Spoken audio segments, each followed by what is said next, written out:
E hoje nós vamos falar quais são os pilares desta doutrina rica, né, que nós chamamos Reforma Protestante. Primeira coisa que nós precisamos entender, gente, os pilares da Reforma Protestante, vocês estão vendo bem aqui a tela? Sim, Está dando para enxergar bem, né? Os pilares da Reforma Protestante, ou as cinco solas, né? Por que solas? Que são palavras que foi escrito no latim. Por isso que falam cinco solas, né? Que são as cinco doutrinas que foram desenvolvidos ao longo de todo um processo, gente, muito árduo, em que muitos pré-reformadores, antes da reforma, perderam as suas cabeças, ou seja, perderam as suas vidas por conta dos ensinamentos da palavra de Deus. Muitos dos historiadores e teólogos, eles afirmam, né, como Lutero, Calvino, os batistas, os metodistas, eles reafirmam que esses pilares sempre foram e sempre será a base da regra das doutrinas cristãs. Então, se vocês estiverem numa igreja que não tiver base nessas cinco solas ou nos cinco pilares, fujam de lá. Essa igreja deixa de ser uma igreja bíblica para ser uma igreja de invenções, para ser uma igreja que está tentando inventar a roda. Ou seja, a palavra de Deus ela é aquilo e pronto. Não tem como nós inventarmos, tirar ou nem colocar, acrescentar nada mais, porque a palavra por si mesma ela prega. Gente, em resposta àquilo que os reformadores ou os pré-reformadores consideravam como sendo abusos da igreja de Roma, lembra que eu expliquei para vocês da igreja medieval? Eles então denunciaram aquelas heresias que a igreja pregava em nome de Deus. E eu expliquei para vocês quais eram as heresias. Foi por isso que nasceu, então, os pilares da reforma. Por quê? A reforma protestante, ela foi o movimento mais importante da igreja, gente, depois do Pentecostes. Quem sabe o que foi o Pentecostes?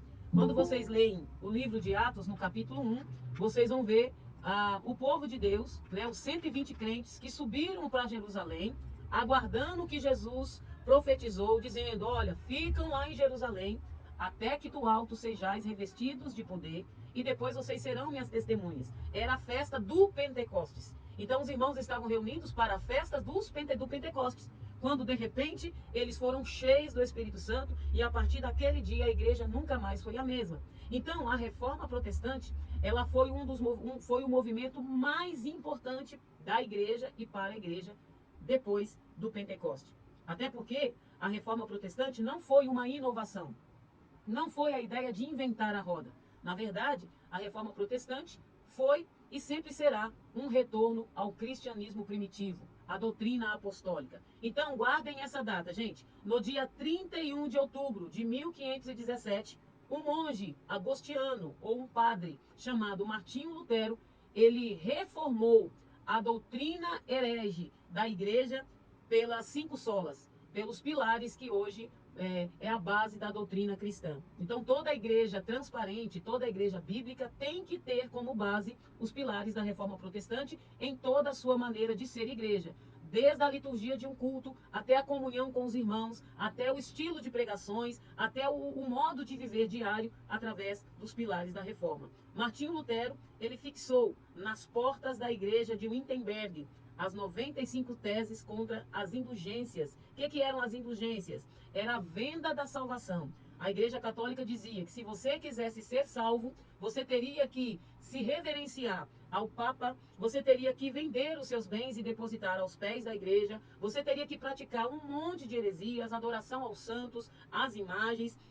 Então, essas teses, né, contra a igreja que Lutero escreveu, deflagrou esse movimento, gente, que hoje marcou um novo tempo na história da humanidade. Então, todo dia 31 de outubro, nós, como cristãos reformados, nós comemoramos a história da igreja a partir da reforma protestante. Ok? Então nós precisamos entender que a origem da reforma não foi que um monge, um padre ou outros reformadores se levantaram contra a igreja. Nunca foi contra a igreja. Até porque a igreja sempre foi de Jesus. Mas lembra que eu expliquei para vocês ontem? Durante 1000 anos, a igreja católica medieval representava a voz de Deus. Porque a igreja ela era a única que continha nas suas mãos a Bíblia Sagrada. A Bíblia estava na mão da igreja. Então a igreja era detentora da verdade que poderia mudar o mundo se a igreja utilizasse de maneira correta, de maneira bíblica, a palavra de Deus para modificar toda a estrutura de uma sociedade. Mas a igreja, infelizmente, ela utilizou da palavra de Deus para se beneficiar com imoralidades, com abusos grandes cometidos ali pelos padres, pelos papas, e Martinho Lutero, gente, só para vocês entenderem. Ele era um professor de teologia. Antes dele ser um professor de teologia, se vocês estudarem um pouquinho a história de Lutero, ele era um jovem que era devoto a Santa Mônica, né? Era uma santa que ele era devoto, até porque naquela época o método de idolatria a imagens era bem diferente do que a gente viu hoje, que a gente enxerga hoje dentro do catolicismo. E um dia ele estava voltando da casa dos seus pais, indo para a sua casa, quando no meio do caminho houve um grande temporal, uma tempestade. E segundo a história, Lutero ele tinha medo de trovões, de relâmpago. Então ele fez uma oração que se a imagem, né, se a sua santa protetora o livrasse em nome de Deus, ele iria então devocionar a sua vida, né, deixar a sua vida nas mãos de Deus e ia se dedicar ao catolicismo. Aliás, ele ia se dedicar ao monastério, ele ia ser monge. Então, o pai dele queria que ele fosse médico, mas depois dessa promessa, ele então se tornou monge. Ou seja, resumindo a história, Deus o guardou e aí Lutero foi parar dentro ali, né, do monastério, onde ele se tornou padre e como padre ele tinha acesso às escrituras. Então o que Lutero fez? Como padre, ele começou a estudar a Bíblia. E quando ele chegou, gente, quando ele leu em Romanos, no capítulo 1, nos versículos 16 e 17, que o justo viverá da fé e que a salvação não dependia de homens, não dependia da intermediação da igreja, do Papa, que a salvação era pela fé e somente pela fé. Aí Lutero, então, ele escreve, né, as 95 teses, contestando a ideia de que o perdão poderia ser adquirido através, não da comercialização e de indulgências praticado ali pelo frade, mas somente através da fé. Então houve uma revolução, gente, uma revolução em toda a história da igreja, ok? Então, Lutero foi um dos que protestou contra a igreja. Deus ali proveu para que ele se refugiasse na casa de um outro professor, um amigo, porque a igreja perseguiu Lutero para matar. Então, o protestantismo, o protesto, é um conjunto de doutrinas religiosas cristãs do século XV, derivado então da reforma protestante. Então, o que vocês precisam entender? Que o reformismo, a reforma era não contra a igreja, mas era contra o que a igreja pregava, ok? Se fosse nos dias de hoje, eu diria que Lutero fez apologética da fé, ou seja, Lutero fez defesa da fé através das escrituras. Então, o protestantismo ou o reformismo, ele fazia ali duras críticas a algumas práticas da igreja. A venda de indulgências, né, de relíquias sagradas, a obtenção de perdão por meio de pagamentos, a negociação de cargos eclesiásticos através do dinheiro, o casamento de membros do clero, além de questionar, então, a autoridade papal. Aí eu pergunto para vocês, existe alguma semelhança nos dias de hoje em algumas igrejas que se intitulam evangélicas? O que vocês podem talvez aí me ajudar a entender, traçando um paralelo com esta prática, com algumas igrejas que, obviamente, vocês já viram e ouviram a praticar a mesma coisa do catolicismo medieval. Gente, fecha o áudio aí, por favor. Ô, Ana, eu acho que é o seu áudio que está aberto, Ana. Obrigada. Alguém quer compartilhar, gente, alguma semelhança com alguma igreja, algum movimento que vocês já ouviram e ouviram parecido com esse movimento católico medieval, que vocês poderiam traçar um paralelo?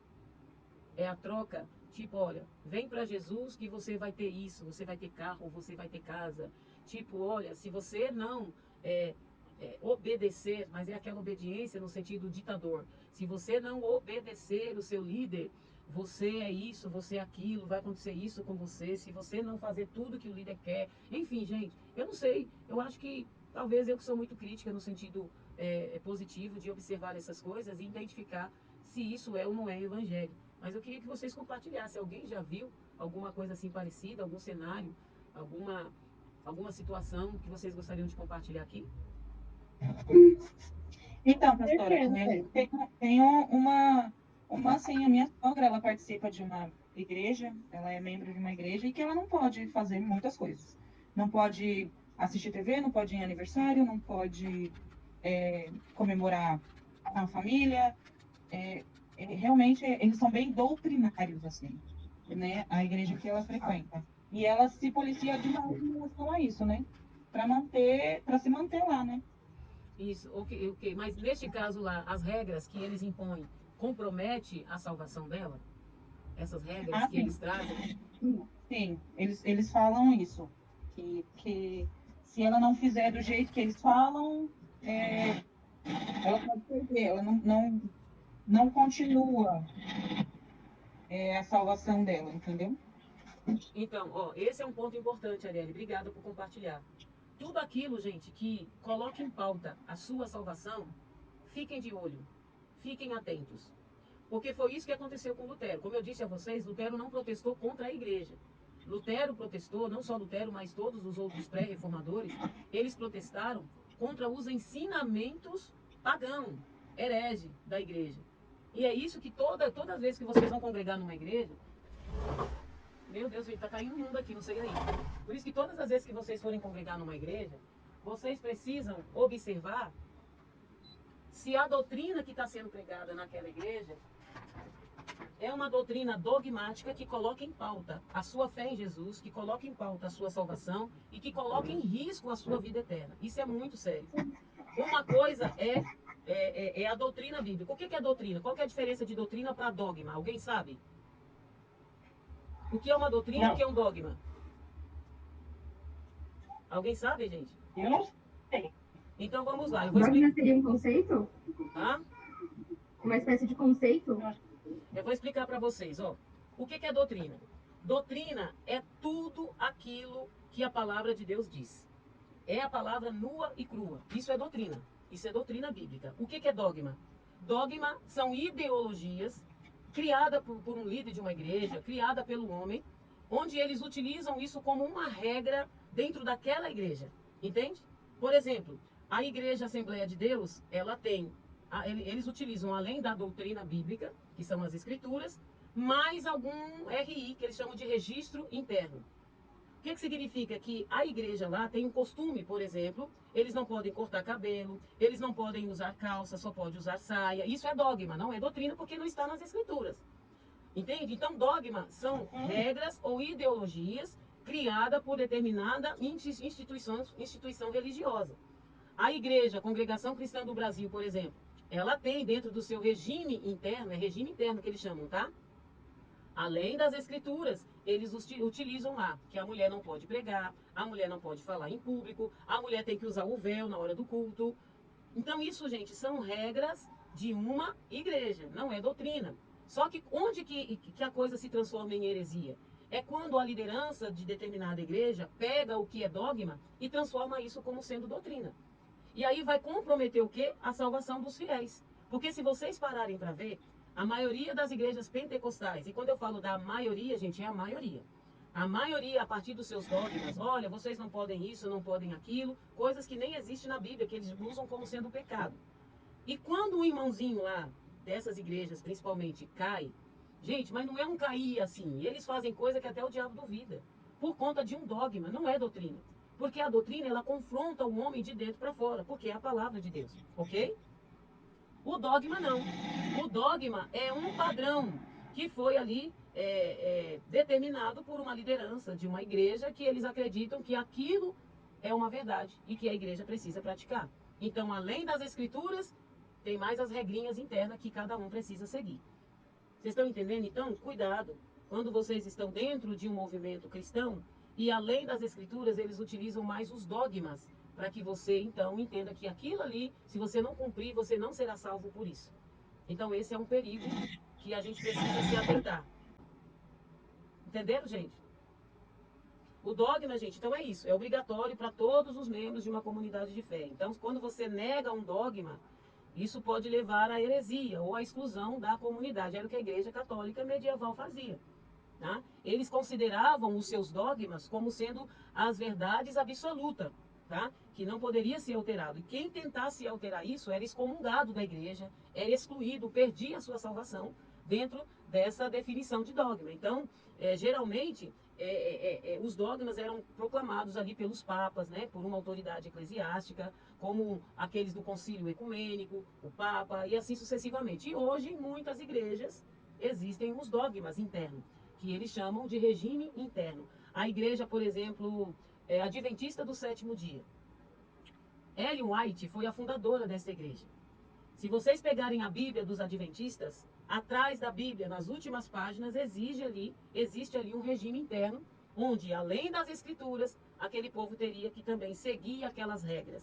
Agora, o cuidado é, observem se esses dogmas estão comprometendo uma vida de fé e de salvação somente em Jesus. Tá bom? Eu trouxe isso só para comparar aqui, para que vocês entendam a diferença de uma coisa para outra. Então, o protestantismo, ele veio protestar esses dogmas, ok? Esses dogmas que estavam comprometendo a salvação somente em Jesus por conta do que o clero, a igreja, né, a autoridade papal estava ali determinando para que as pessoas seguissem. Sim. Então, por que a nossa igreja ela se baseia nesses 5 pilares da reforma? Exatamente para que não haja espaço, gente, de nós como líderes, pastores, eu, Leonardo e os demais que estão chegando aí, mesclar as santas escrituras. Não tem como, nós não vamos abrir mão do que é Bíblia. Doa quem doer, queira ficar conosco quem quiser, mas nós sempre vamos pregar a palavra. E nós vamos apresentar para vocês, então, a partir de agora, os 5 pilares e o que significa e de que maneira a gente pode, então, observar isso nas nossas vidas, tá bom? Então, o primeiro pilar, ou o primeiro solas, tá, gente? É solas Escritura, sola fide, sola Cristo, sola gratia, solamente a Deus toda a glória. São palavras em latim, que aí eu vou traduzir para vocês aqui em português, tá bom? Então, o primeiro pilar que Lutero fixou ou protestou contra a igreja é o somente as Escrituras, que é sola Escritura. Então, a fim de corrigir a deturpação, as heresias, os erros exegéticos que a Igreja Católica medieval praticava, então, Lutero, ele trouxe os demais reformadores dizendo que a palavra de Deus, ela está acima de qualquer tradição de igreja, de qualquer afirmação e experiência papal. Toda afirmação contrária a isso, nós deveremos ser anátema. Então, a igreja não estava acima das escrituras, era o que os reformadores estavam dizendo. As tradições e costumes da igreja não estavam em pé de igualdade com as escrituras. A Bíblia é a única autoridade final e suficiente, gente, em matéria de fé e prática. Então, os reformadores, eles rejeitaram a autoridade igual ou superior dos concílios e das tradições do papado sobre a palavra de Deus. Lembra que eu disse a vocês que eles estavam usando texto sem contexto como pretexto para implantar os seus dogmas? Ou seja, sabe aqueles textos bíblicos isolados? Quando você pega e você, por não entender, você acha que é aquilo e você prega. É o que a Igreja Católica estava fazendo. Então, qual que é o impacto na igreja de hoje, no aspecto positivo? Quando eu falo nesse sentido.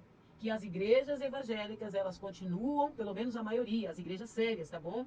Muitas igrejas sérias evangélicas, elas continuam enfatizando que a leitura e a pregação expositiva da palavra de Deus deve ser baseada apenas nas Escrituras. Não é o que o pastor acha, não é o que eu sinto que eu devo pregar, não é o que eu penso. Por isso que quando um pregador, sobe ali no altar, ele não tem que pregar o que ele está sentindo. Ele tem que pregar o que a palavra de Deus diz. E quais são os desafios das igrejas hoje, contemporâneas? Porque a maioria das igrejas tem relativizado, gente, o valor das escrituras.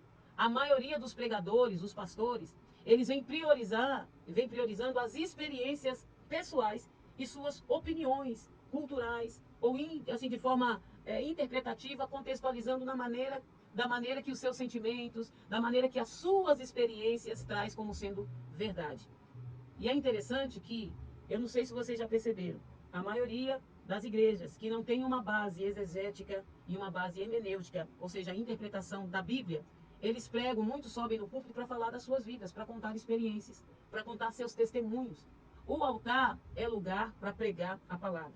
Por isso que numa liturgia de culto precisa ser definido. Se o pregador subiu para pregar a palavra, ele pode até no meio ali da sua mensagem trazer alguma experiência da sua vida em contextualização do que ele está pregando. Mas ele não pode usar o espaço e o momento da pregação da palavra para trazer as suas experiências, as suas vivências, como sendo a pregação em um culto.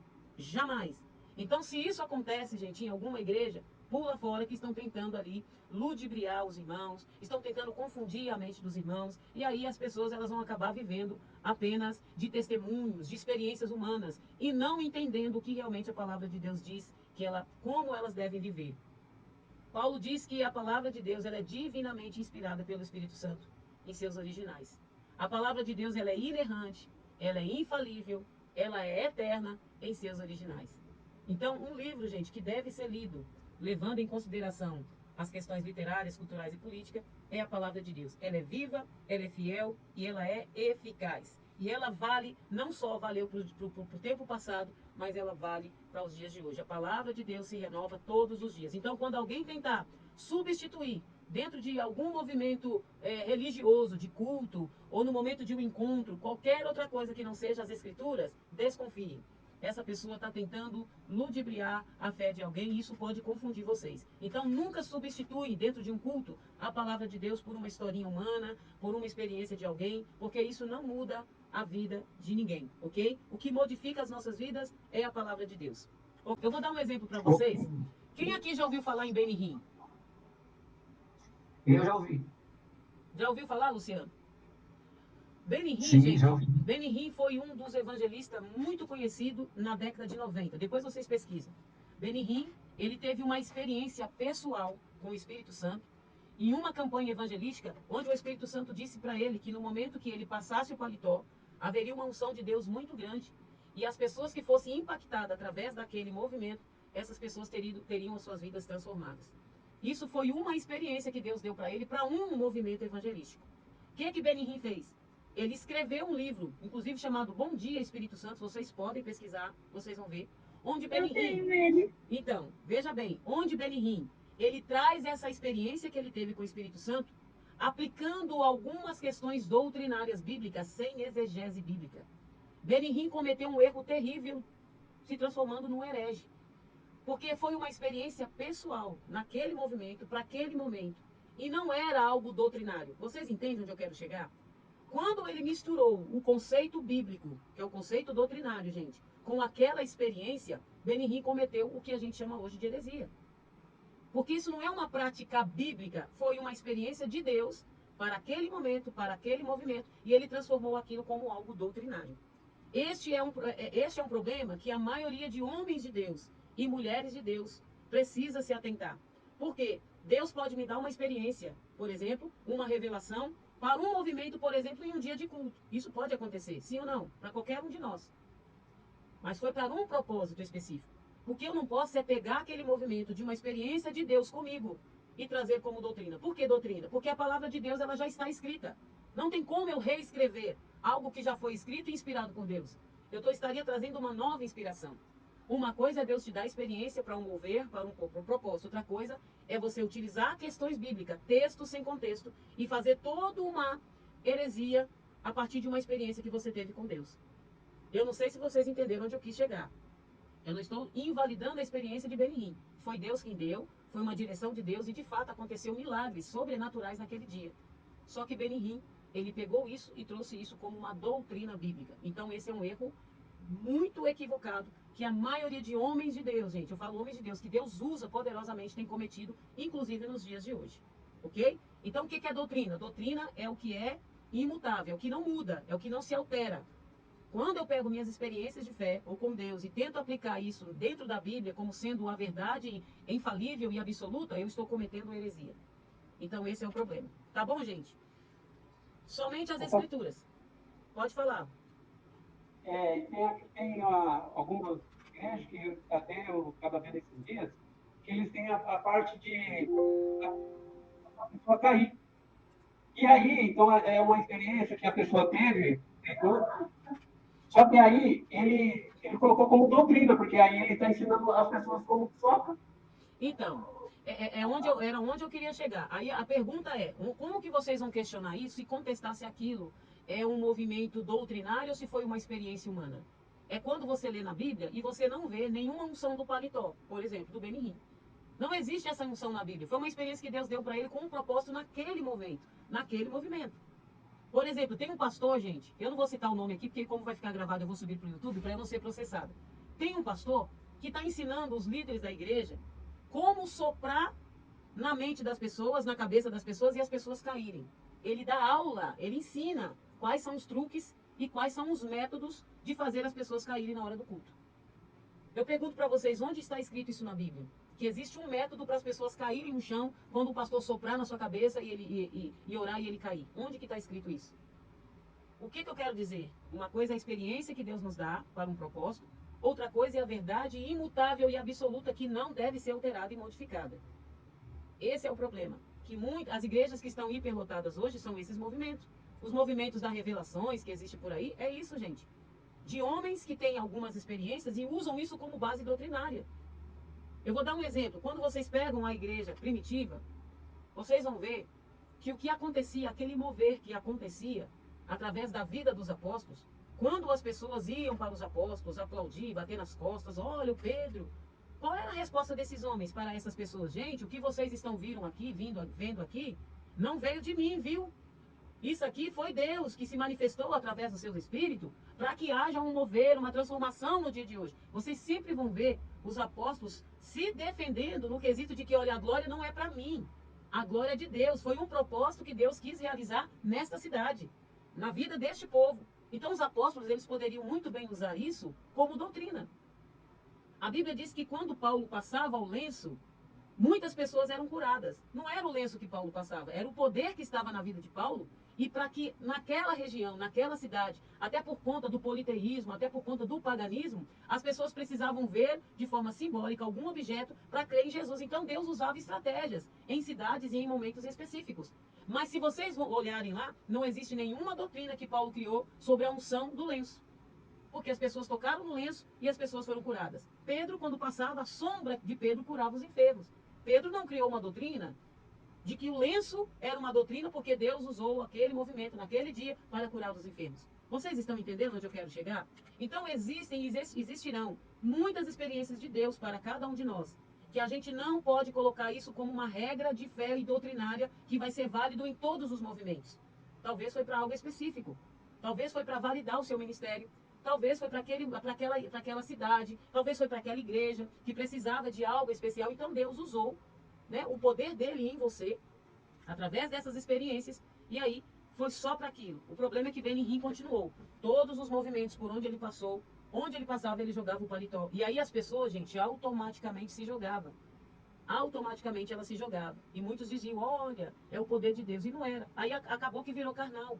Porque uma experiência que ele teve com o Espírito Santo foi transformada em doutrina. E aí foi um erro, um pecado, quando você usa a palavra de Deus para complementar ou implementar uma experiência que você teve especificamente com Deus, para um mover e para uma experiência. Ok, gente? É só vocês acompanharem a história dos apóstolos. Eles sempre davam glória para Deus e explicavam, ó, foi para esse propósito, foi para esse objetivo. Não fizeram daqueles movimentos de fé, de milagres, doutrinas, porque a palavra de Deus já tinha sido escrita. Ok, gente? Jesus, por exemplo, vocês nunca vão ver Jesus conversando com o demônio na Bíblia, a não ser em Gadara. Alguém sabe por que em Gadara Jesus conversou com aquele homem que estava endemoniado? Fazendo isso, gente, porque eu estou trazendo só as escrituras, que é somente as escrituras. É para mostrar para vocês, que as ações de Jesus, todas as ações de Jesus, tinham um propósito. Naquela cidade ali de Gadara, antes até de Gadara, Jesus expulsou vários demônios. Aqueles que os evangelistas trouxeram nas escrituras e aqueles que não foram contados. Jesus não expulsou só 10 demônios, assim como Jesus não curou só 10 leprosos, ok? Mas quando Jesus ele chega ali na região de Gadara, né, ele viu ali um homem ali possuído por uma legião de demônios, né, vivendo ali dentro de uns sepulcros. Lá está lá em Marcos, se eu não me engano, Marcos capítulo 5, e Mateus capítulo 8, e Lucas 8 também. Então, ali, o que a gente vê? Quando Jesus se aproxima daquele demônio, o homem, né, reconhece a autoridade. Na verdade, o homem não, é o próprio Cristo, o próprio demônio, perdão, que reconheceu a autoridade de Jesus.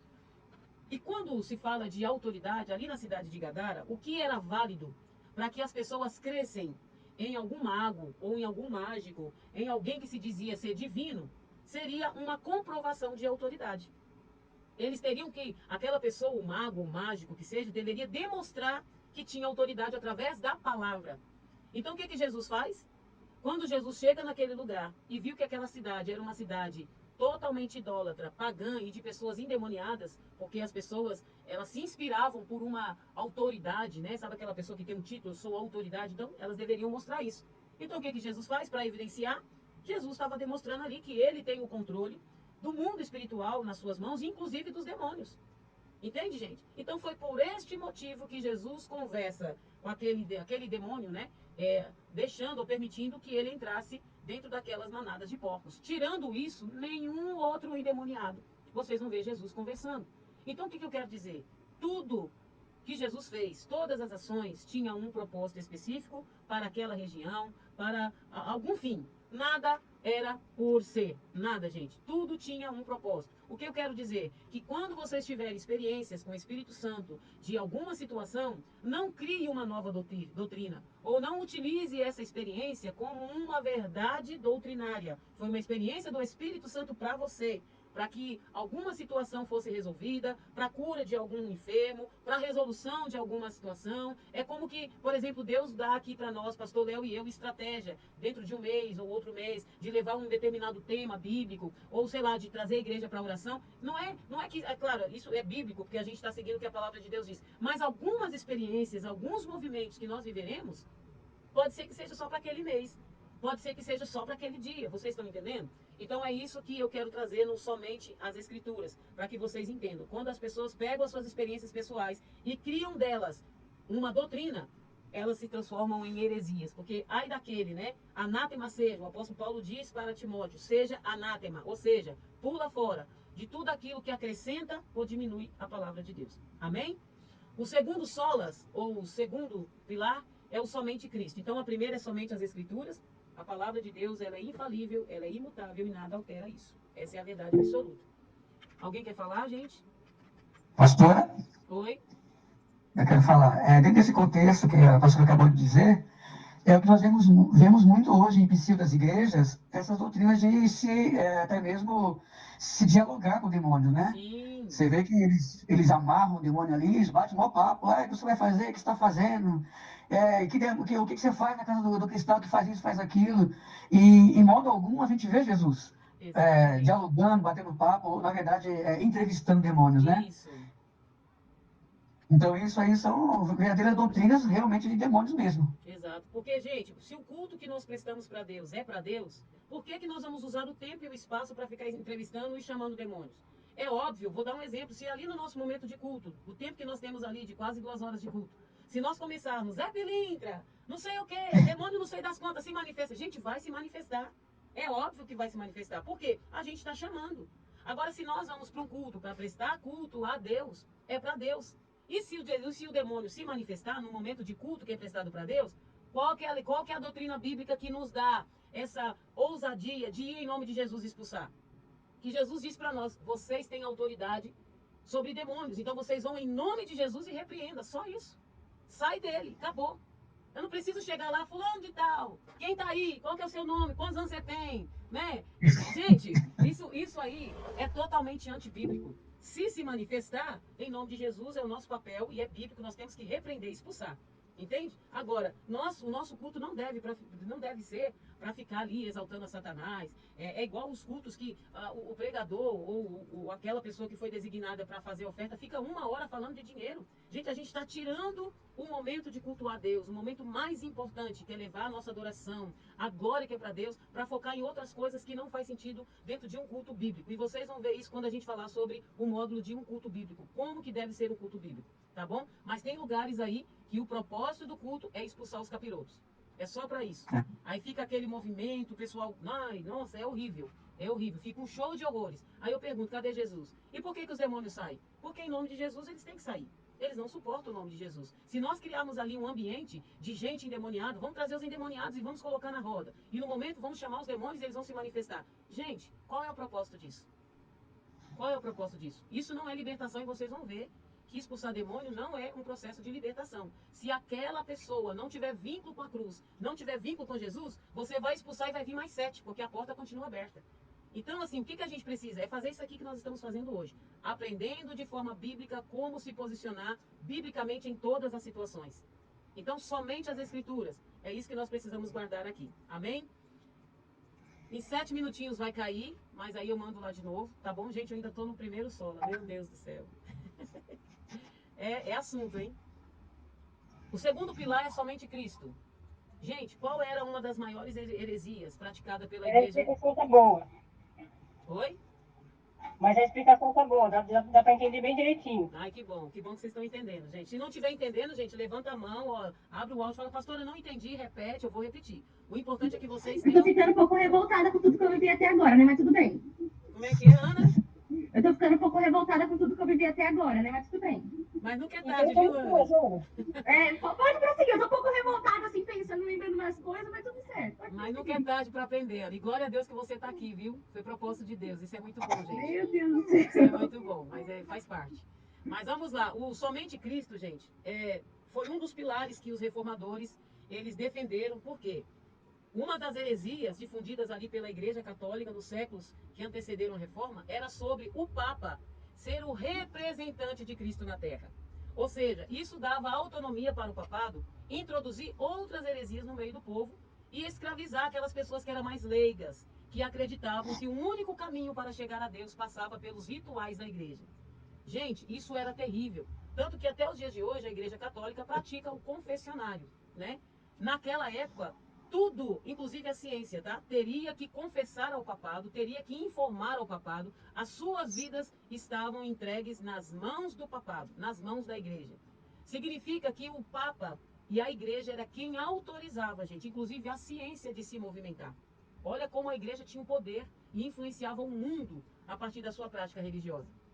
Olha o desperdício, 1000 anos que a igreja tinha a Bíblia na sua mão e a igreja não modificou o mundo através da palavra. Isso é triste. Então o movimento da reforma rejeitou o papado como sendo o mediador entre Deus e os homens. E o pilar somente Cristo centralizou a figura de Cristo como um único meio de se aproximar a Deus. Paulo fala que não existe nenhum outro mediador entre Deus e o homem, senão Jesus Cristo, o homem. E o Papa se colocou no lugar do próprio Deus para dizer: se vocês não confessarem, se vocês não falarem da vida de vocês para mim, se não passar pelos rituais da igreja, não será salvo. Então, ou seja, o tempo inteiro a salvação desse povo, dessas pessoas, estava em xeque. Porque era a igreja a fonte de autoridade máxima naquela época. Alguma semelhança, gente, nos dias de hoje? Eu conheço lugares que, se você não tiver um pai espiritual, uma mãe espiritual, a sua vida nunca será satisfatória. Igrejas que utilizam homens, líderes, como os detentores da verdade absoluta para se confessarem diante deles, estão praticando as mesmas heresias que foi introduzida na Igreja Católica medieval. Se você pecar, se você errar, você tem um Deus que intermedia por você diretamente, que é o próprio Cristo. Quando eu coloco um líder, quando eu coloco um homem como mediador direto entre Deus e eu estou anulando o sacrifício de Cristo, gente.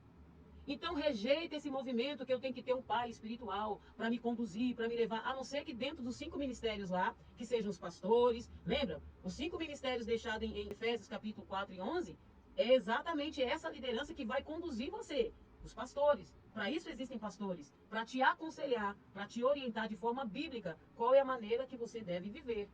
Agora, se você errou, você não precisa se sacrificar, ir lá, eu vou confessar, que não sei o quê. Jesus é o nosso mediador direto. É Ele quem morreu na cruz por nós. Não foi nenhuma liderança, gente. Não foi o Papa, não foi o padre, não foi o pastor. A gente não pode viver a nossa vida dependendo de remissão de pecados, dependendo de instrução humana, sabe? Como mediador daquilo que eu creio, se não for Jesus Cristo.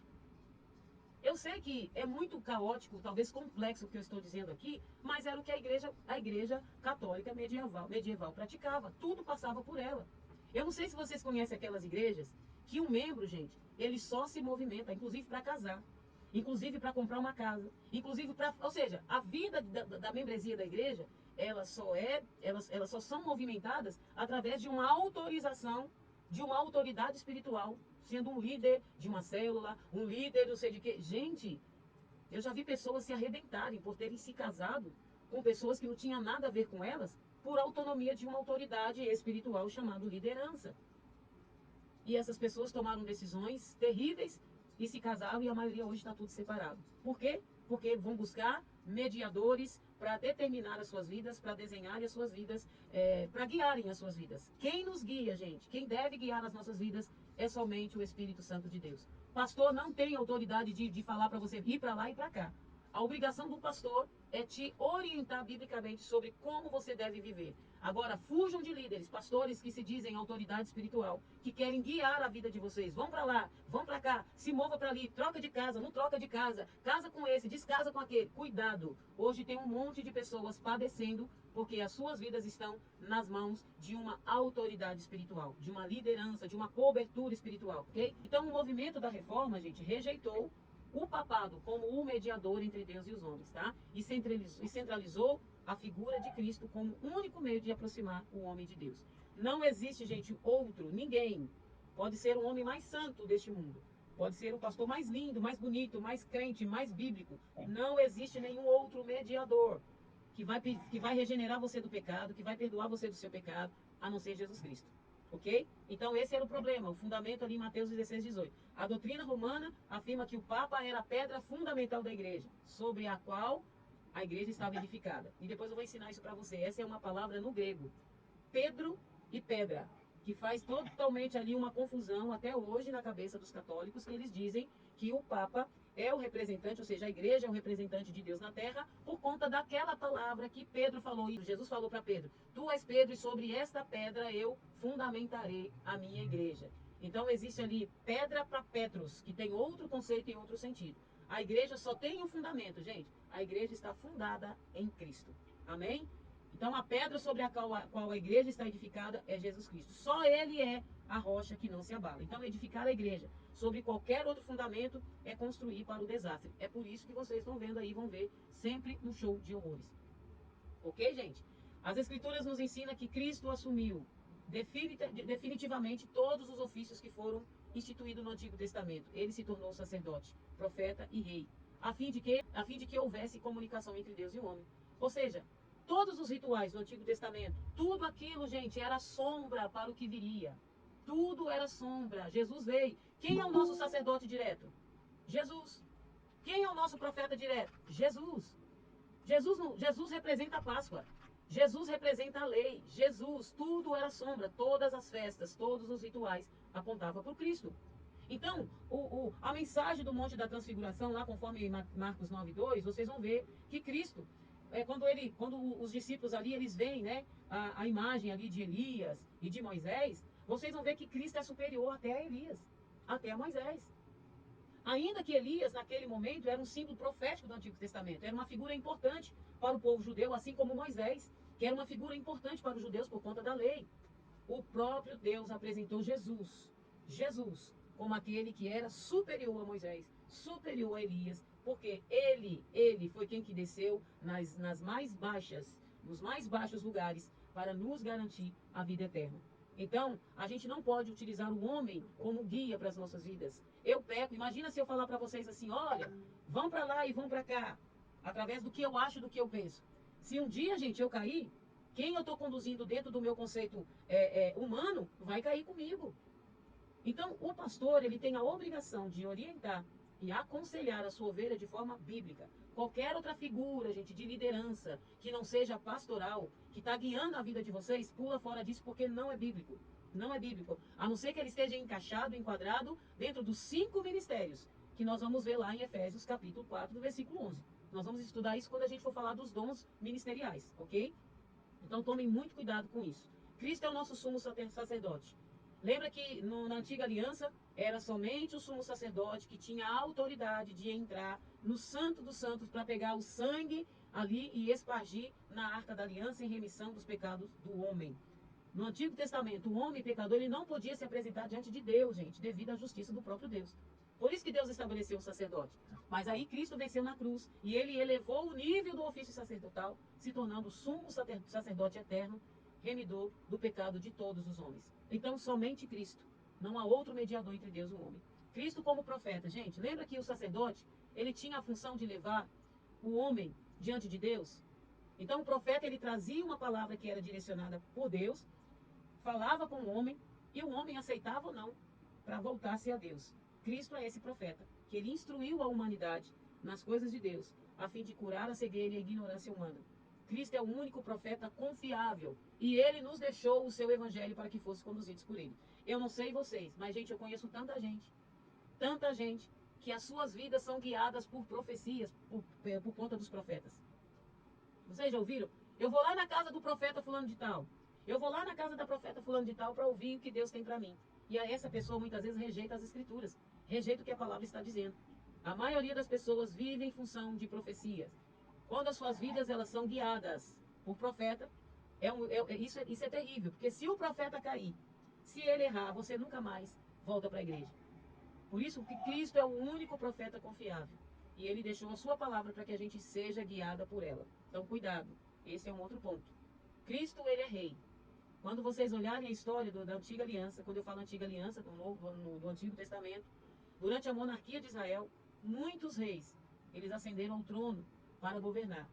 Mas só tiveram sucesso, gente, aqueles que deixaram ser governados por Deus. Vocês vão ver que de vários reis que reinaram, aqueles que eram guiados e direcionados por Deus foram aqueles que obteram vitória em todas as áreas. Então, aqueles reis, eles assentaram ao trono temporariamente. Aí Jesus ele veio como um plebeu. Jesus ele veio como um Zé Ninguém, digamos assim. E ele reinou. Ele reinou. Ou seja, ele deixou o seu reino de glória e veio como plebeu para nos garantir a vida eterna. E depois ele retornou ao seu trono para a honra e glória do nome santo de Jesus. E hoje ele está sentado ao lado do Pai como o Rei dos Reis e Senhor dos Senhores. Então a importância, gente, do somente Cristo, qual que é a importância? Que a falta de conhecimento deste princípio pode prejudicar consideravelmente o nosso crescimento de fé. Qualquer desvio desta vertente vai diminuir o sacrifício da cruz. Então a gente precisa avaliar todas as nossas formas de culto e adoração para identificar se não estamos substituindo a obra de Cristo por obras humanas. Algumas igrejas, a gente coloca o homem entre Deus. Não sei vocês, sabe aqueles cultos em que o tempo inteiro é o nome do pastor, o tempo inteiro é o nome do cantor, o tempo inteiro a glória é para o pastor, a glória é para o pregador, a glória é para o homem. Gente, pula fora disso. Em um culto bíblico não pode ter nenhuma outra honra a não ser para Cristo. O nosso culto tem que ser somente para Cristo. Ah, é um cantor famoso, glória a Deus, porque Deus está usando a vida dele como instrumento. Mas eu conheço pessoas que vão para esses shows gospels que tem por aí, para ovacionar o homem, para aplaudir o homem. Isso é triste, isso é triste. Então, qualquer tendência ou algo como igreja, nós somos dependentes apenas de Cristo. Amém, gente? Cristo é o único Salvador e crer na sua obra da cruz é o único meio da salvação. Então, a gente precisa rejeitar qualquer doutrina que ensina a salvação por obras e ensine salvação através de outros, de líderes, de cantores, de pastores, de aqueles que se dizem autoridade espiritual que não seja o Cristo. Amém, gente? Estão comigo ainda?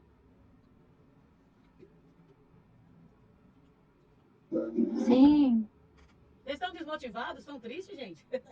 é a chuva. Então tá bom. Sola fide é somente a fé. Somente a fé é o terceiro pilar da reforma protestante. A fé, gente, é uma palavra que significa confiança, crença, credibilidade. A fé é um sentimento de crença em algo ou alguém, ainda que não haja nenhum tipo de evidência que comprove a veracidade da proposição em causa. Conforme Hebreus, a fé é o firme fundamento das coisas que não se vê, mas das coisas que se esperam. Então, o problema lá na época da igreja medieval é que a igreja deformou a fé cristã. As bênçãos para a vida daquelas pessoas estavam condicionadas à compra de objetos sagrados e o perdão das indulgências. Eu pergunto para vocês, alguém conhece alguma igreja evangélica que se intitula evangélica, que vende rosa ungida, o sal ungido, até né, a blusa lá com Sim, sangue? pessoa até um tempo atrás trazia para mim de presente. Rejeita isso, minha irmã. Rejeita isso. Então, gente, durante esse período a igreja condicionou a salvação, ou seja, as bênçãos para a vida das pessoas, estava condicionada aí à compra dessas coisas. Você não precisa, para ser abençoado, ter nas suas mãos uma vassoura consagrada lá no monte pelo pastor. Você não precisa, para ser abençoado, para o perdão dos seus pecados, pagar indulgências. Você não precisa, gente, fazer campanhas do copo da água ungida. Você não precisa, é fé. Creia somente no Senhor Jesus Cristo e será salvo tu e a tua casa. Olha só. Por isso que eu falo, a palavra de Deus, ela é nítida. Romanos 1,17, porque nele se descobre a justiça de Deus de fé em fé. Como está escrito, mas o justo viverá pela fé. Foi o que Lutero leu. Lutero vivia escravo da sua própria religiosidade. Até que um dia ele achou uma Bíblia lá no monasteiro. E aí as escamas dos seus olhos caíram quando ele leu Romanos 1,17. Vocês sabiam que Lutero se flagelava dia e noite? Por mais que ele orava, ele não achava, gente, merecedor do seu pecado. Ele não entendia que a salvação não era por obras, não era pelo método da igreja, não estava condicionada ao tanto que ele orava, ao tanto que ele se sacrificava. Lutero entendeu que era por fé. Então, gente, é isso. O que você precisa é crer. A sua bênção, as nossas bênçãos não estão condicionadas à compra de objetos sagrados. Se um dia o pastor Léo e a pastora Kelly começar a vender lá na igreja uma pétala da rosa ungida ou alguma coisa parecida, pula fora que é heresia. Pula fora. O sangue de Jesus tem poder. Muitas igrejas da atualidade, ela tem em sua liturgia de culto uma herança do catolicismo romano. Então, essas igrejas que carregam essas práticas, nós chamamos de movimento neopentecostal. São igrejas que nós chamamos de igrejas hereges, para não falar algo mais pesado. Igrejas que utilizam objetos e elementos sagrados para impulsionar a fé dos fiéis. Alguns até chegam a dizer que a fé precisa ser ativada, né? Já ouviram isso? Vamos ativar a fé! Aí as pessoas pegam um símbolo lá, que é o sal grosso, por exemplo, e todo mundo começa a caminhar em cima do sal. Aí algumas pessoas pegam um manto ungido sagrado e colocam por cima, um monte de gente passa debaixo do manto. Gente, precisa disso para Deus nos abençoar? Sejam sinceros. Que tipo de ativação de fé é essa que a gente precisa de elementos sagrados para impulsionar a nossa fé em Deus? A gente está sendo como Tomé. A gente precisa ver para crer. Não é assim?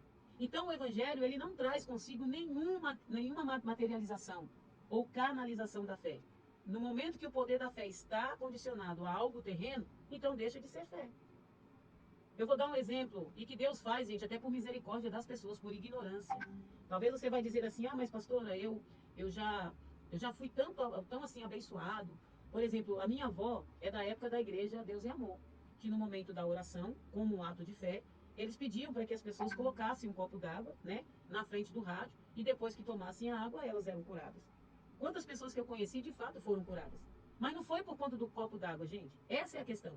É porque Deus conhece a nossa ignorância a nível de informação e de conhecimento bíblico, e Deus faz por misericórdia. Não é porque o copo de água tem poder depois da oração. O Evangelho não traz isso. Ou você crê, ou você não crê. Vocês não precisam de elementos místicos. Vocês não precisam de coisas pragmáticas para crer que Deus faz. A gente não precisa, tipo, é Jesus, a fé e mais um elemento. É Jesus, a fé e um objeto. Não precisamos disso. Então fujam desse tipo de coisa que não é bíblico. Ok, gente? Alguém quer colocar alguma coisa aí? Porque eu estou falando bastante, só para eu descansar um pouquinho a voz. A Bíblia também fala, né, uma parte lá que fala assim, que é a fé que salva, né, que a fé que salva o servo é a mesma fé que nos salva, que nos guia, né? Exato, muito bem, Cláudia. Olha aí, palmas para Claudinha. Muito bem. Glória a Deus, é sobre isso. Gente, a salvação é por fé. Qualquer pessoa que tentar negociar sua fé por qualquer outra coisa, substituindo por qualquer outra coisa, pula fora. Por isso que eu digo, o sacrifício de Cristo teve um preço. E o preço, gente, foi pesado. Para a gente ter que substituir, ou então para a gente ter que completar. É Jesus e mais alguma coisa. É a fé e mais alguma coisa. A gente não precisa disso. Quais são os aspectos salvíficos da fé? Nós sabemos que Deus existe. Sabemos que Ele enviou seu Filho para morrer na cruz. E o Espírito Santo habita dentro de nós. Então, baseando-se num pensamento logicamente humano, essa história seria apenas uma história, se a gente for olhar isso do lado humano. Mas pela fé, a gente crê que isso não só é verdade, como também é o nosso propósito de vida. Paulo diz em Efésios 2:8, porque pela graça sois salvos. Por meio de quê? Da fé. E isso não vem de vocês, é dom de Deus. Então, por mais que eu acrescente elementos, por mais que eu acrescente objeto, isso não depende, ou seja, as bênçãos de Deus não dependem de nada disso, porque a salvação é por graça, por meio da fé. E nem isso vem de nós, nem a fé vem de nós, gente. A fé é um dom de Deus, é um presente de Deus. Vocês estão entendendo? Então, o aspecto salvífico da salvação é isso. A salvação é por graça, mediante a fé, que só vem de Cristo e não de nós. Agora, como que vocês podem obter fé? Já pararam para pensar? A Bíblia diz que a fé vem pelo ouvir. E ouvir a palavra de Deus. Está lá em Romanos 10:17. Quando você olha lá o Novo Testamento, você vai ver, ou seja, você pode classificar a fé de três formas. Fé para a salvação, e tem vários tipos de fé, três tipos de fé. Tem a fé que é para a salvação, que nós acabamos de ler, que é por meio da graça, mediante a fé, e não vem de nós, é um dom de Deus. A fé é para receber milagres, ou seja, você não precisa de elementos nem objetos, você só precisa crer. E tem a fé natural, eu creio.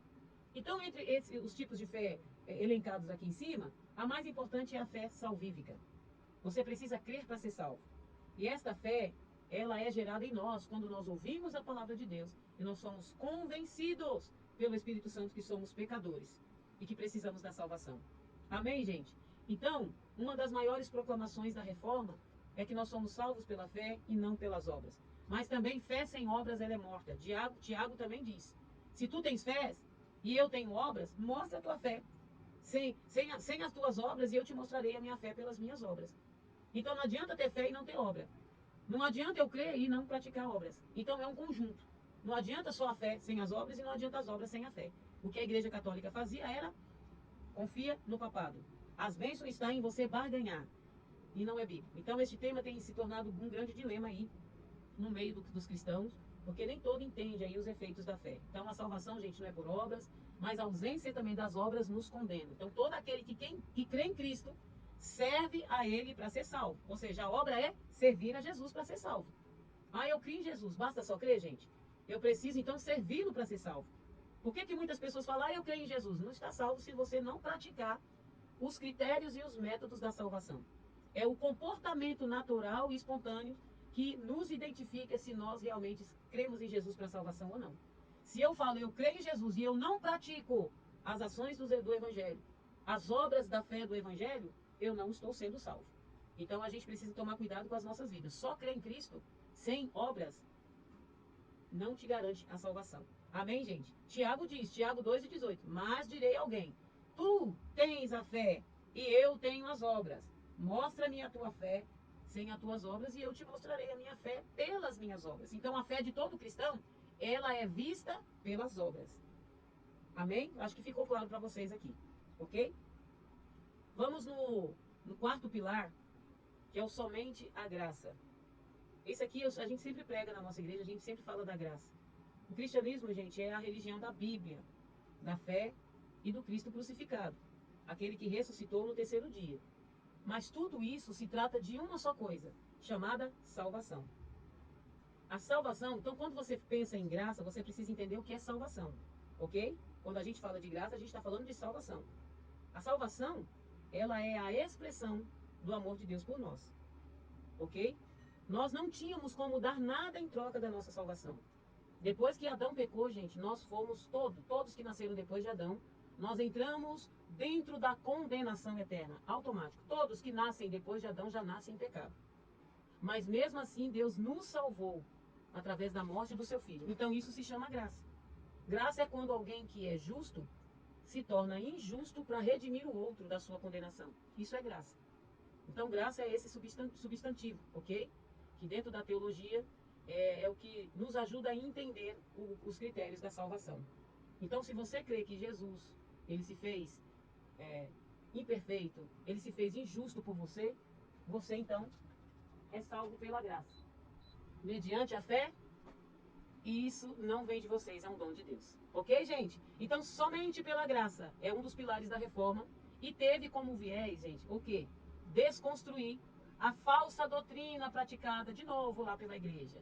O que a igreja fazia? O indivíduo tinha que realizar diversos sacrifícios, rituais e até pagamentos para alcançar a salvação de Deus. A igreja, gente, colocava um monte de regras, um monte de rituais para que as pessoas fossem salvas. Um dos rituais que inclusive o Martinho Lutero praticava era a autoflagelação. Ele se flagelava cortando com chicote o seu corpo, castigando o seu próprio corpo para alcançar a salvação. A igreja trocava as práticas de sacrifícios para dar a bênção, a salvação para as pessoas. Então todos os evangélicos, unanimemente, todos os evangélicos, pelo menos as igrejas sérias, elas pregam a salvação pela graça, mas poucos entendem verdadeiramente o que significa ser salvo pela graça. Isso, gente, graça é isso. Como diz o Luciano, é favor imerecido, nós estávamos condenados e Jesus, ele se rebaixou, ele se fez um condenado por nós. Sabe aquela pessoa que já foi sentenciado de morte, está na cadeira elétrica para ser morto porque ele pecou, ele errou, ele furtou, ele roubou, enfim, por isso que ele vai ser morto. Aí vem alguém que se coloca no lugar dele, que nunca cometeu um erro, um pecado, e fala, eu vou no lugar dele. Foi isso que Jesus fez. Então, por isso que isso é graça. É um favor imerecido. Jesus assumiu o nosso lugar. Ele tomou o nosso lugar e ele se fez condenado por nós. Entende? Então, isso é graça e a salvação é por graça. Amém, gente? Belezinha até aqui? Cadê vocês? Pera aí, gente, deixa eu ver aqui o... Amém, pastora? Amém? Vocês estão ouvindo aí, né? Então tá bom. Gente, então vamos lá. Existe um debate que eu não vou entrar nele hoje, mas alguém aqui provavelmente já deve ter ouvido. Existiram dois teólogos reformados, ou seja, que surgiram na Reforma Protestante, que trouxeram duas vertentes para falar sobre a salvação. Um por nome Calvino e outro por nome Armínio. Quem já ouviu falar desses dois teólogos que rachou a doutrina da salvação entre os reformados e os mais pentecostais? Quem já ouviu falar?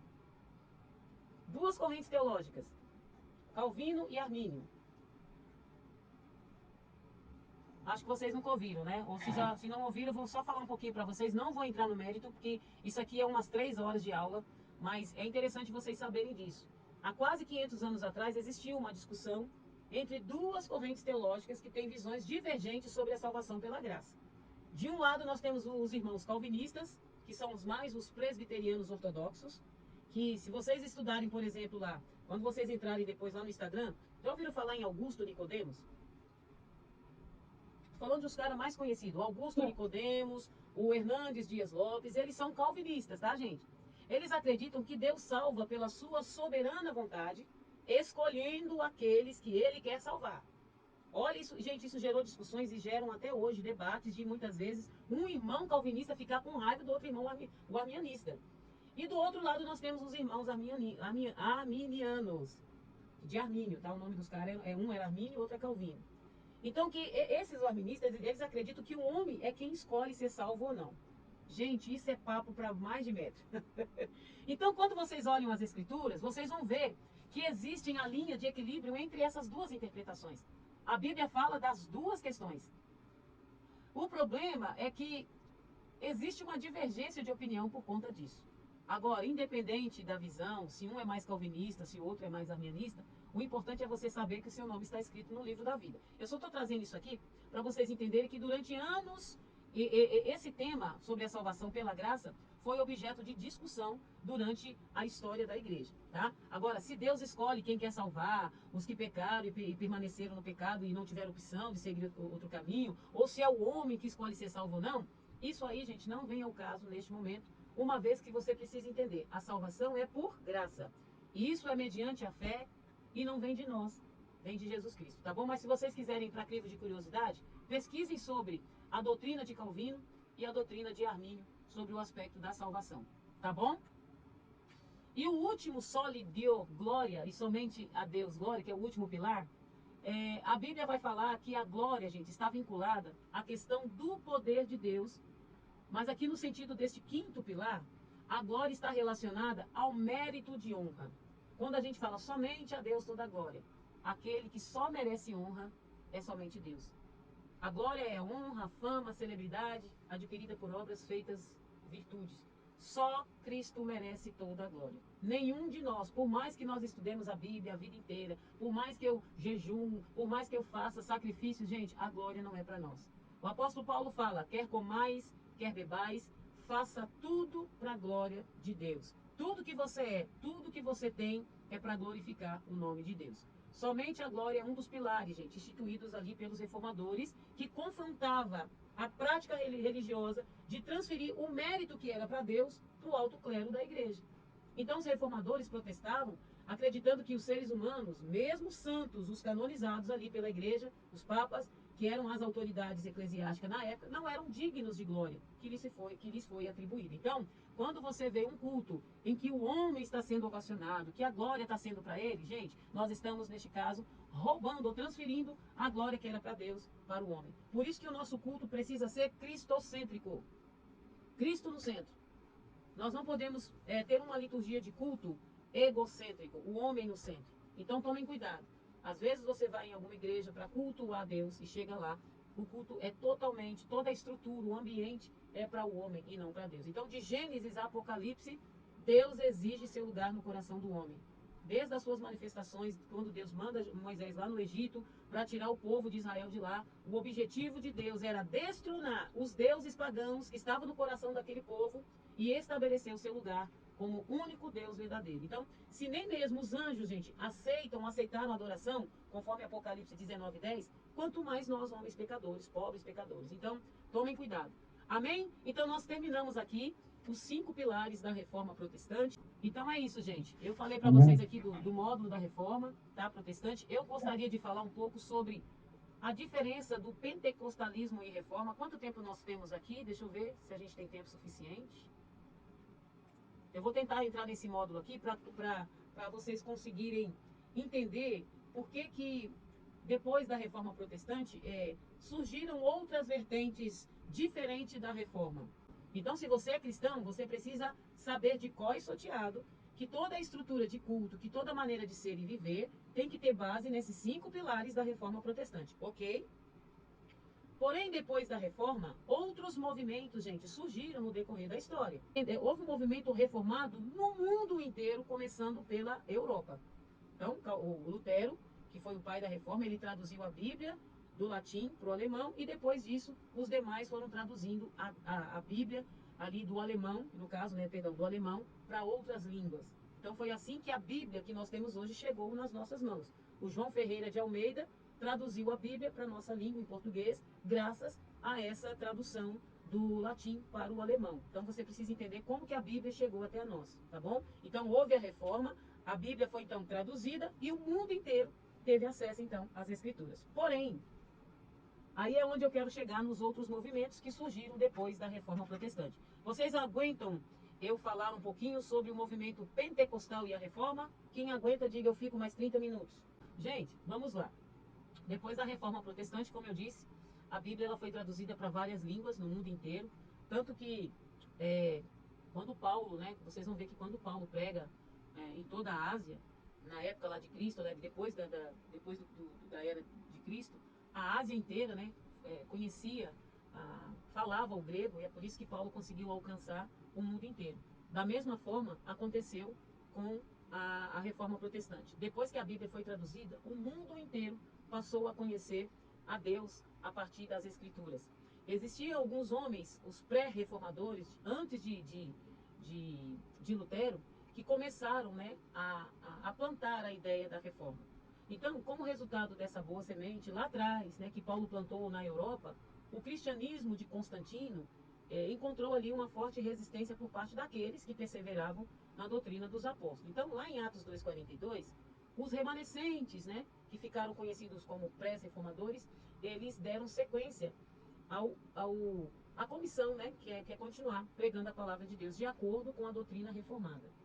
Existia um cara chamado Pedro Valdo, ele era missionário lá e ele traduziu a Bíblia para o franco-provençal. Olha que interessante, esse cara que foi um dos pré-reformadores na Europa. Porque lembra, Paulo pregou anos lá atrás, e aí vem os reformadores, né, e traz a tradução da Bíblia do latim para a sua língua de origem, e aí a gente vai ver que a semente que Paulo plantou lá atrás já era conhecida mesmo lá no século XV, século XVI, século XVII, ou seja, aquela sementinha do evangelho ficou plantada. Então, ficou mais fácil para esses homens darem continuidade à pregação do evangelho. Por isso que a Europa, gente, viveu um dos grandes movimentos do evangelho por conta da reforma protestante. Então, esse cara aqui, Pedro Valdo, foi um dos que, depois que a Bíblia foi traduzida, levou esse movimento para outros lugares, mais para dentro lá das cidadezinhas da Europa. Então, o movimento reformado no século XV protestou lá contra a heresia da igreja, que nós já falamos. Lutero, como eu falei, não tinha intenção de romper com a igreja. Tudo isso a gente já sabe. Como que agora, gente, esse movimento reformado chegou no Brasil? Vocês já tiveram essa curiosidade? Como que o evangelho, então, chegou para nós através da Bíblia? Como que essas pessoas, esses missionários que foram no mundo inteiro, através da Bíblia traduzida, pregando o evangelho?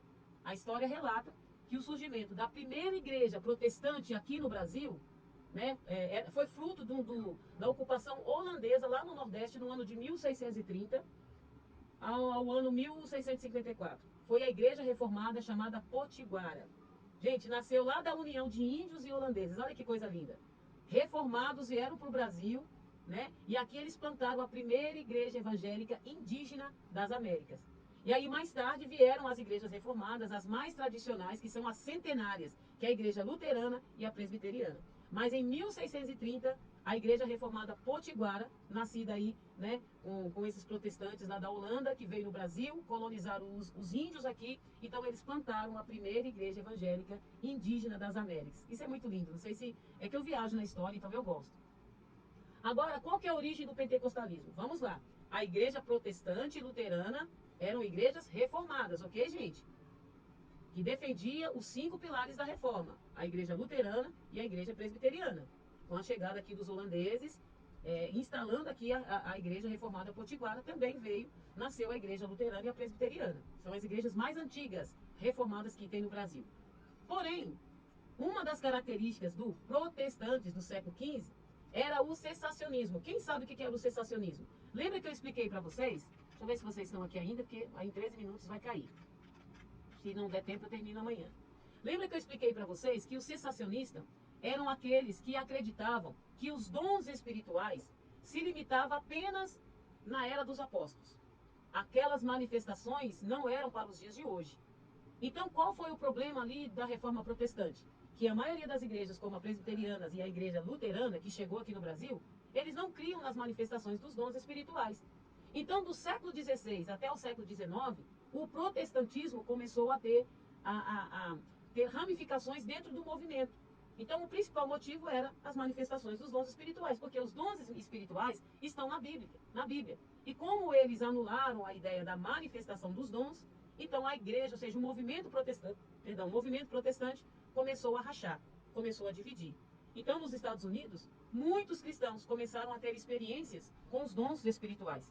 E isso, de certa forma, dividiu as igrejas tradicionais, que eram cessacionistas. Então, acabou que não teve muita força na época. Mas o que aconteceu com isso? No século XIX, lá nos Estados Unidos, numa rua chamada Azusa, quem já ouviu falar do avivamento da rua Azusa?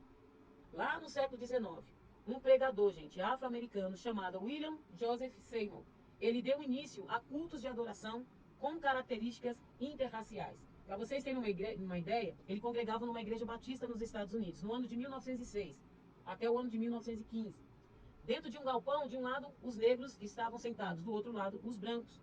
E o William Seymour, então, ele começou a ter sinais da manifestação, né, de dons espirituais. E aí ele começou, então, a praticar esses dons, ou seja, permitir as manifestações dos dons, principalmente o falar em línguas. Só que lembra que o movimento protestante era um movimento cessacionista? Eles acreditavam que os dons cessaram nos apóstolos?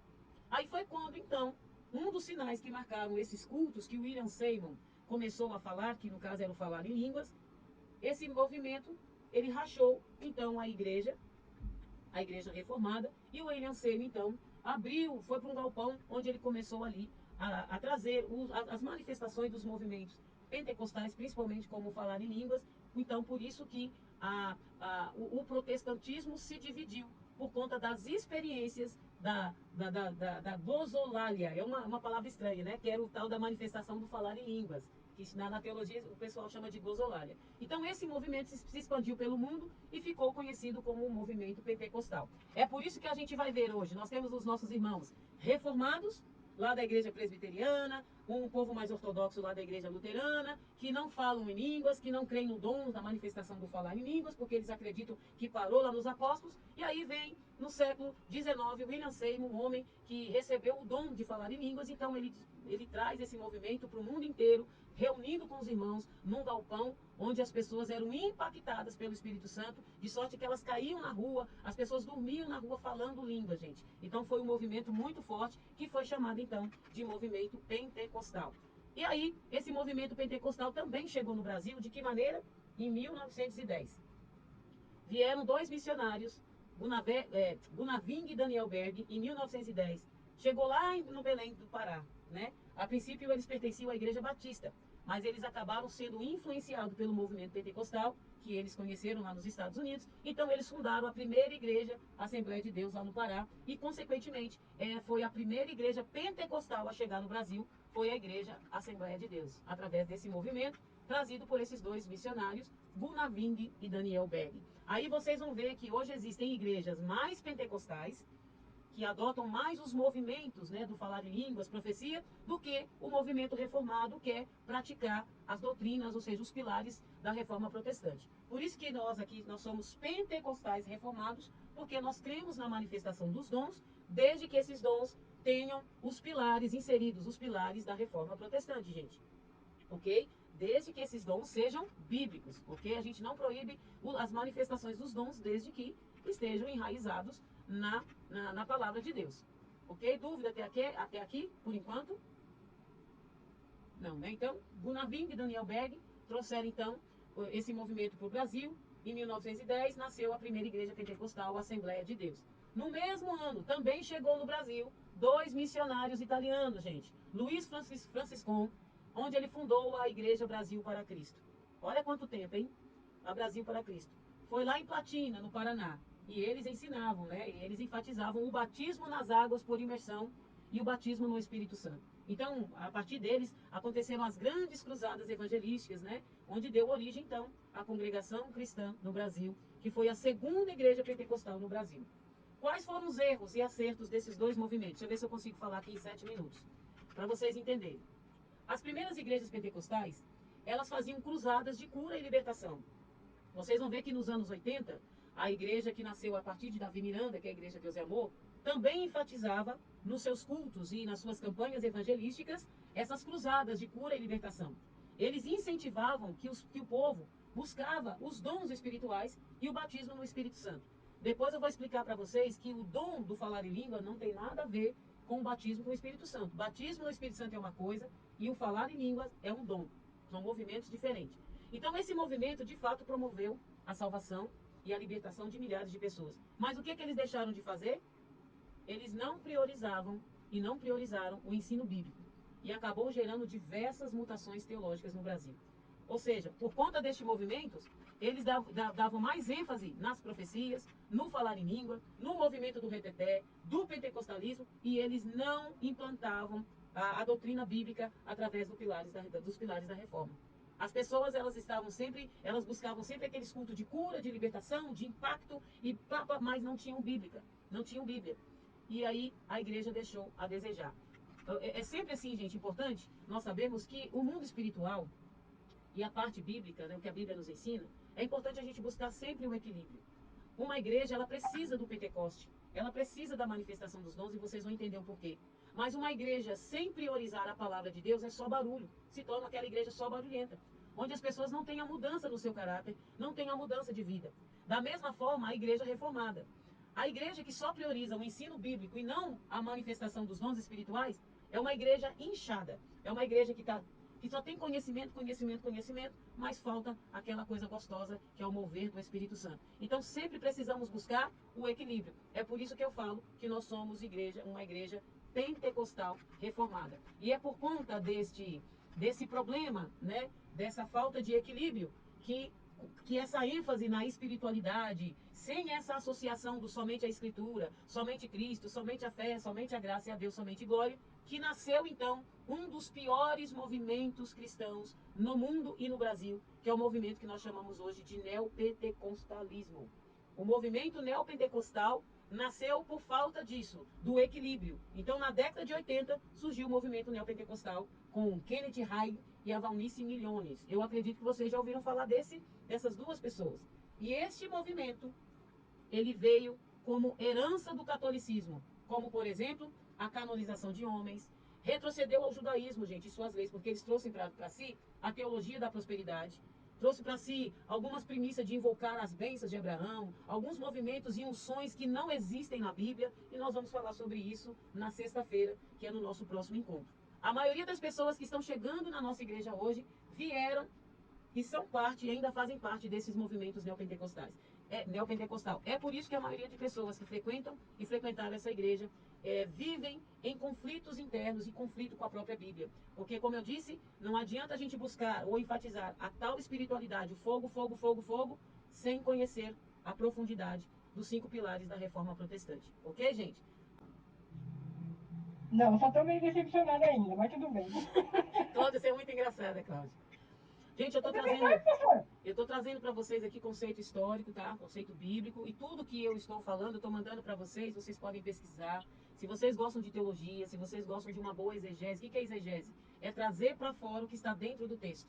A hermenêutica interpreta a exegese. E não adianta a gente ler a Bíblia sem exegese e sem hermenêutica. Não adianta a gente estudar a Bíblia sem sem essas duas ferramentas. Para o entendimento, a gente tem que trazer história, a gente tem que trazer tudo isso, porque senão não faz sentido, tá bom? Mas amanhã, então, a gente vai dar continuidade. Agora, gente, já encerramos, faltam 1 minuto. Que Deus abençoe vocês. Peguem dúvidas, anotem, mandem no grupo, ou mandem para mim no particular, se vocês preferirem. Eu vou estar sempre aqui esclarecendo para vocês. O importante é vocês não deixarem de estudar a palavra, tá bom? Que Deus abençoe vocês. Boa noite, bom descanso.